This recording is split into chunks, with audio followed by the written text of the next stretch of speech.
independence, is it really all it's cracked up to be?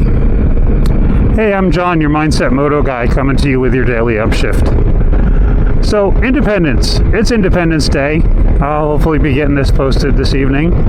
In the United States, the 4th of July. Everybody says Happy 4th of July. I like to say Happy Independence Day because that's really what it is. 4th of July, everybody has 4th of July, at least anybody that follows our calendar, the same calendar as us. But independence is something that's a big thing, and as an American, we're all about our independence. But is there more that's going on there than just independence? Seems like a really cool word, and I'm all for it, but the idea of, I think, more freedom than independence. We had independence away from a king and a monarchy back in the 1700s, so we could do our own thing, so we could be free. We got independent so we could be free, and freedom, I think, is the better word. Independence sounds like it can be lonely. And in fact, these days it seems to be lonely. If you look at a lot of cultures around the world, and even in our own country, a lot of cultures that come from other places, they live together, multi-generational houses.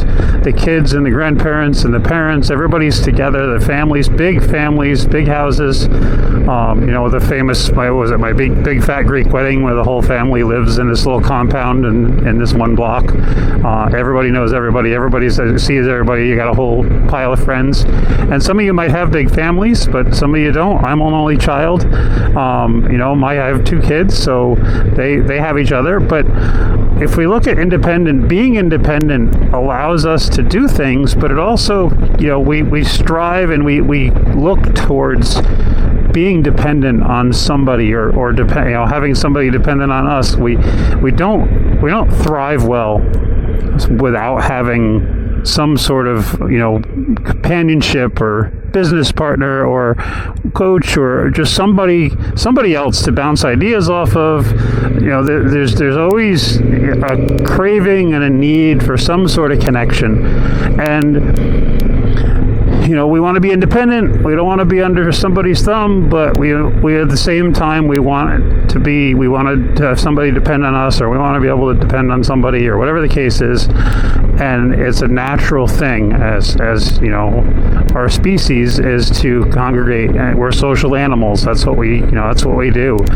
And a lot of times, you see things, and there's stories about people with really big problems, and they're loners, they're lone wolves. They do their own thing. They don't interact with other people, and then they tend to get all these crazy ideas because they're just selective of how they're receiving information and thoughts, and they don't have anybody in their corner or on their side to say, hey, that's kind of a bad idea. That's not really smart, and that goes against what you believe in, but you're not thinking about it rationally. And having somebody to do that, having a sounding board of some kind, is really critical. And a lot of people have gotten away from that, in the spirit of being a strong, independent, whatever.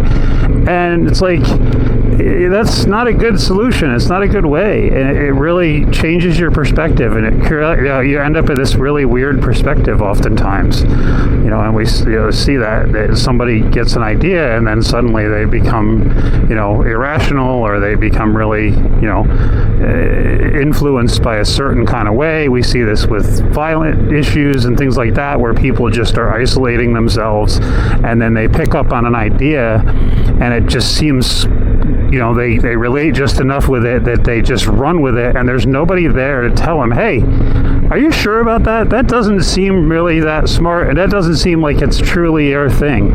And having that checks and balance person, having that friend, that's going to say, hey, I think we should stop doing this. It doesn't look like it's going to go well. I remember growing up, and I had a big neighborhood full of kids. I was the youngest by like 3 or 4 years, but we had a big neighborhood of kids, and we would go out as we got older, and we would do stuff, and we'd start doing stupid stuff. But the cool thing was that one of us was smart enough to say, hey, maybe, just maybe, we shouldn't do this. We should do something. We should change our plan a little bit, because this looks like it's not going to go someplace good. And if you don't have a friend that's like that, and it was never the same one of us, it was always, any one of us could pull the plug, and did. So we didn't have just one, safety nut that was always the Debbie Downer of the group. It was any of us, and that was the cool part, is because we would all let it go, and we would have fun, and we'd do dumb stuff and crazy stuff, but one of us would always kind of look out and say, hey, you know what, we should probably change the plan. When I was a volunteer firefighter, when I was much younger, we had, the fire department had what they call the safety officer, and the safety officer's job was to go to the fire scene, which are pretty chaotic and loud and busy, and there's a lot of dangers and potential dangers, and people are rushing around. So the safety officer's job was to do nothing to help except stand back, watch, and spot things that were going to go wrong. It was his actual mission, and the only reason that he was there was to say, hey, you're focused on getting through that door. Well, there's a problem over your head, and you need to get the hell out of there because it's dangerous. Or you guys are really, or then looking back at it afterwards, they could kind of debrief and say, hey, you guys did this and that, and it worked really well.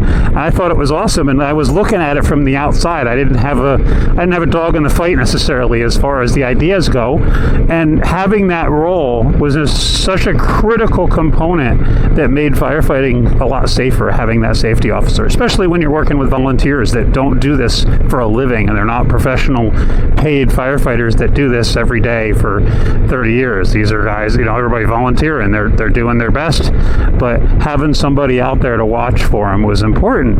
Whereas just going in, one guy shows up and just runs into a house because it's on fire and there's kids in there, and he's by himself, and the fire department hasn't even gotten there. He went to the scene. All of a sudden, he's in a terrible situation. And yeah, I understand why it may have happened, but had they had somebody else there, maybe they could have come up with a better plan. Maybe they would have not gone in, or maybe they both would have gone in. But whatever the case is, having that other person, whether it's in your business, in your life, in your whatever, having it more than one person, having kind of a consensus is really important. And it's good to do your own thing and be independent, to be able to function independently. That's wonderful, but having that sort of dependent combination relationship with somebody, and again, not being needy and whatever, but you understand what I mean, having that person to bounce ideas off, or having that person to just vent to and talk through a problem.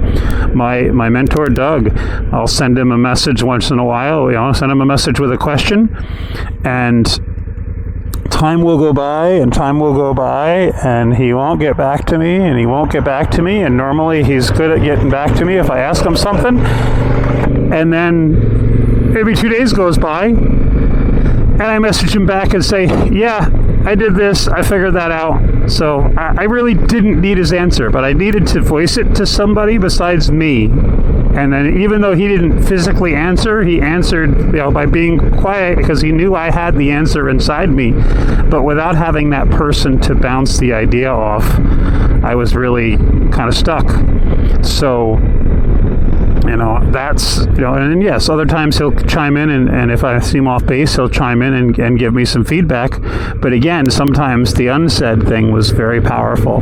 But having nobody to do that with and being completely independent on your journey is really not the best idea. I kind of think a happy Freedom Day. It's the day that we declared that we were going to be free as, Americans now, and not under British rule.